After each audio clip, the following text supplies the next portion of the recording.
When you have a chunk of your leg missing, it is not fun.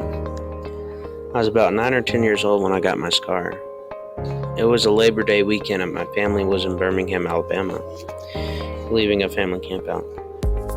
It was about 90 degrees Fahrenheit outside where my cousin and I were playing.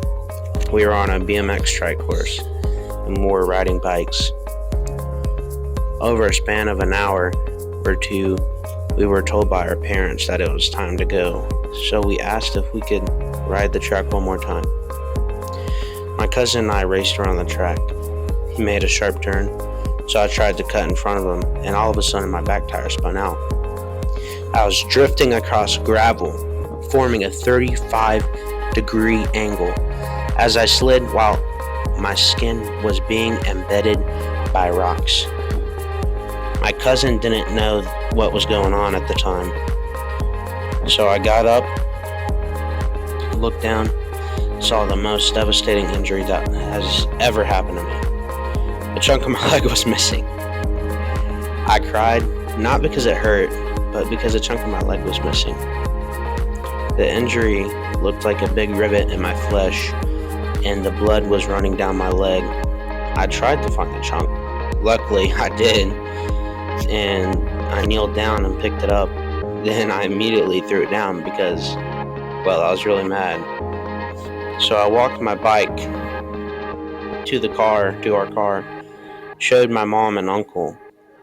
At first, I thought they were going to be like a racehorse and talk fast, and talk to me immediately to the hospital. But no, they were both pretty chill about the situation. Then my uncle told my mom and said, "Take Jared to the hospital now." While my mom was driving me to the hospital, she was asking me questions like, "What happened? Are you okay?" So that was really annoying. Although I do feel like I have the best mother in the world, we eventually made it to the hospital, and I was expecting to get stitches immediately.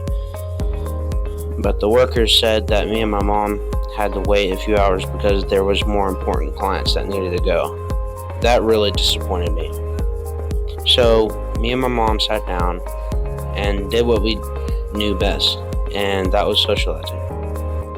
We sat there for 1.5 hours just talking to complete strangers.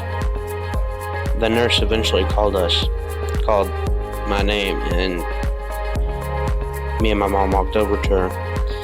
The doctor was going to stitch me up,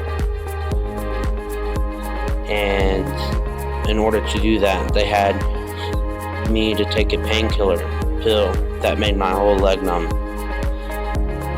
so he could work on it.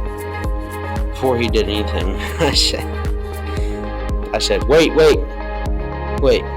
I always wanted to do this. Am I gonna be okay, Doc? Let me rephrase that. Will I be okay, Doc? Man, that was the best ever feeling, dude.